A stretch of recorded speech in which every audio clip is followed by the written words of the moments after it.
అసలు ప్రపంచం ఏమైపోతుందో అని ఆందోళన కూడా చాలా మందిలో వ్యక్తం అవుతున్నది. ఒకప్పుడు లేని వింత పరిస్థితులు ఈ మధ్య కాలంలో వరుసగా చెలరేగుతున్నాయండి. ఏదైతే భారత్ మీద పాకిస్తాన్ చేసిన ఆ దుస్సరి పహల్గామ్ దాడులు అక్కడ నుంచి మొదలైంది. అంతకుముందు శ్రీలంక, తర్వాత నేపాలు, ఇప్పుడు మరో తిరుగుబాటు మొదలైంది. అమెరికా తీసుకుంటున్న నిర్ణయాలు, రష్యా వేసే అడుగులు, చైనా పవర్, ఇవన్నీ కూడా ఒకటికి మించి ఒకటి జరుగుతున్నాయి. ఇంకా రష్యా ఆ యుద్ధం, ఉక్రెయిన్ యుద్ధం, అది ఎడతెరిపి లేకుండా కొనసాగుతూనే ఉంటుంది. ఇంకా పోలాండ్లు, ఇవన్నీ కూడా అంతా ఒక గందరగోళ పరిస్థితి ఉన్నది.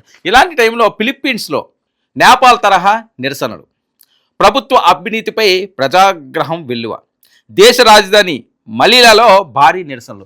ఎప్పుడైతే ప్రభుత్వాలు అవినీతిలో కూరుకుపోతాయో, ప్రజల సహనాన్ని పరీక్షిస్తారో ఒక్కసారిగా ఆవేశం కట్టలు తెంచుకుంటుంది. ఆగ్రహాలు బయటకు వస్తాయి, అలల్లా ఉప్పొంగుతాయి.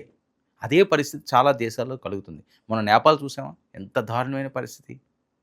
అలాగే పాకిస్తాన్కి కూడా త్వరలో ప్రజాగ్రహం రాబోతుంది అని చెప్పి నిఘా వర్గాలు చెప్పే మాటలు. ఎందుకంటే ప్రజల్లో వాళ్ళని ఇబ్బందులు పెట్టేసి అరాచకంగా ప్రభుత్వాలన్నీ కూడా ఇష్టం వచ్చినట్టుగా నిర్ణయాలు తీసుకుని అనవసరంగా, అన్యాయంగా అమాయకులైన ప్రజల జీవితాలతో ఆడుకుంటే ఎంతకాలమైనా ఉపేక్షిస్తారు?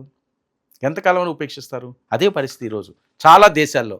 ఆ కోవలోకే పాకిస్తాన్ కూడా పోతుందని. ఇక ఫిలిప్పీన్స్ విషయానికి వస్తే, తుఫాన్ల బాధిత దేశం మనీలా వరద నియంత్రణ ప్రాజెక్టుల కోసం కేటాయించిన 83,000 కోట్లు.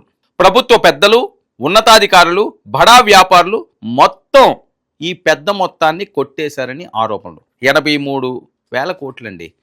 తుఫానుల దేశంగా మాట్లాడతారు ఆ మనీలని. ఎంతమంది పోతారో, తుఫాన్లు వచ్చినాయి అంటే వాళ్ళు నరకమైన జీవితం. సో వాటిలన్నిటికీ కూడా ఒక మంచి జీవితాన్ని ప్రసాదించాలని చెప్పి వరద నియంత్రణ ప్రాజెక్టుల కోసం కేటాయించిన డబ్బులు రాజకీయ నాయకులు, ప్రభుత్వ పెద్దలు ఆమ్యామ్యా అంటే మింగేశారని. మరి కోపం రాకపోతే ఏమొస్తుంది? వాళ్ళ ప్రాణాలతో చెలగాటం ఆడుతుంటే ఎవరు ఊరుకుంటారు?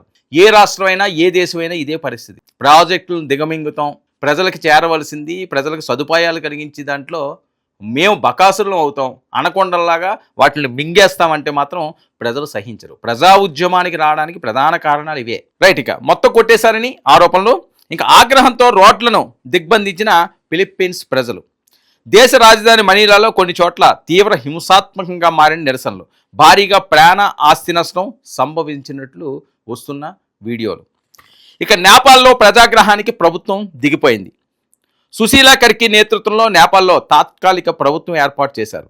నేపాల్లో అల్లర్లు చల్లారి 10 రోజులు గడవకముందే ఫిలిప్పీన్స్లో ఆందోళనలు మామూలు ఆందోళన కాదు, ఇది ఆకాశాన్ని అంటుకుంటున్న ఆందోళనలు. ఇక నిరసనలు దేశమంతటా వ్యాపించకుండా ముఖ్యమైన నగరాల్లో భారీగా భద్రత ఏర్పాట్లు. నేపాల్ తరహా పరిస్థితులు తలెత్తకుండా రాజకీయ నేతల ఇళ్ల దగ్గర భద్రతా బలగాల మోహరింపు. ఫిలిప్పీన్స్లో అల్లర్ల నేపథ్యంలో అప్రమత్తమైన అమెరికా, యూకే, ఆస్ట్రేలియా తదితర దేశాలు ఫిలిప్పీన్స్లో ఉంటున్న తమ దేశ పౌరులకు హెచ్చరికలు, నిరసన ప్రదేశాలకు దూరంగా ఉండాలని సూచనలు, ఏదైనా సమస్య తలెత్తితే ఎంబసీ కార్యాలయానికి సంప్రదింపులు జరపాలని సూచనలు చేస్తున్నారు. ఇక నేపాల్ హిస్టరీ ఇక్కడ కూడా రిపీట్ అవుతుందా? ప్రజాగ్రహ సునామీని ప్రభుత్వం సర్దుబాటు చేసుకోగలదా? ఊపిరి బిగబెట్టి ఉత్కంఠంగా ఫిలిప్పీన్స్ వైపు చూస్తున్న ప్రపంచ దేశాలన్నీ కూడా ఈరోజు ఫిలిప్పీన్స్ వైపు చూస్తున్నాయి. ఎందుకంటే అక్కడ ఎలాంటి పరిస్థితులు వస్తాయని. నేపాల్లో పరిస్థితి అసలు ఊహించిన విధంగా అయ్యింది. నేపాల్లో పరిస్థితులు మనం చూసాం కదా, ఒక్కసారిగా బగ్గుమంది. ఇది కూడా అదే పరిస్థితి. సో ప్రపంచ దేశాలు అవనియండి, లేకపోతే అవినీతిగా పరిపాలన సాగించే ప్రభుత్వాలు అవనియండి, అధికారులు అవనియండి, తెలుసుకోవాల్సింది, నేర్చుకోవాల్సింది, గుణపాఠాలుగా తీసుకోవాల్సింది ఇలాంటి నిరసనలు. కొంతవరకు భరిస్తారండి. ఎవరికన్నా ఆకలేసి ఏదో 4 ముద్దలు పెట్టండి అని చెప్పి ఆకలి తీరినంత వరకు పర్వాలేదు. లేదు ఇంక నేను మొత్తం బుక్కేస్తాను, ఎవరికి లేకుండా చేసేస్తాను, అంతా నాకే కావాలంటే కడుపు మండినోడు ఏం చేస్తాడు? ఒక్క తను తంతాడు. వాడికి సమయం వచ్చిందనుకోండి ఎక్కి తొక్కుతాడు. అదే పరిస్థితి ఈరోజు చాలా దేశాల్లో ఉన్నాయి. దీనికి ఎగ్జాంపుల్ చాలా ఉన్నాయి. శ్రీలంకలో మనం చూసాం, నేపాల్లో చూసాం, ఇప్పుడు ఫిలిప్పీన్స్లో చూస్తున్నాం, నెక్స్ట్ పాకిస్తాన్లో చూడబోతున్నాం అంటూ వస్తున్న వార్తలు. పాకిస్తాన్లో కూడా ఇదే పరిస్థితి. వాళ్ళు ఉగ్రవాదులను పెంచి పోషించుకుంటా, ఉగ్రవాద శిబిరాలు ఏర్పాటు చేసుకుంటా, పక్క దేశాల మీద పడి రక్తదాహాన్ని తీర్చుకుంటామని చెప్పి విచ్చలవిడిగా రెచ్చిపోతూ అక్కడ తినడానికి తిండి లేకుండా చేశారు, తాగడానికి నీళ్ళు లేకుండా చేస్తున్నారు. బ్రెడ్ ముక్క దొరకని పరిస్థితి మనం చూసాం. పహల్గామ్ దాడుల్లో జరిగింది, పాకిస్తాన్ తీసుకున్న నిర్ణయాలు. సో పాకిస్తాన్ కూడా ఇలాంటి వాటిని చూసి గుణపాఠంగా నేర్చుకోవాలి. నేర్చుకోకపోతే అదే పరిస్థితి, రోడ్ల మీద పెట్టి తంతారు.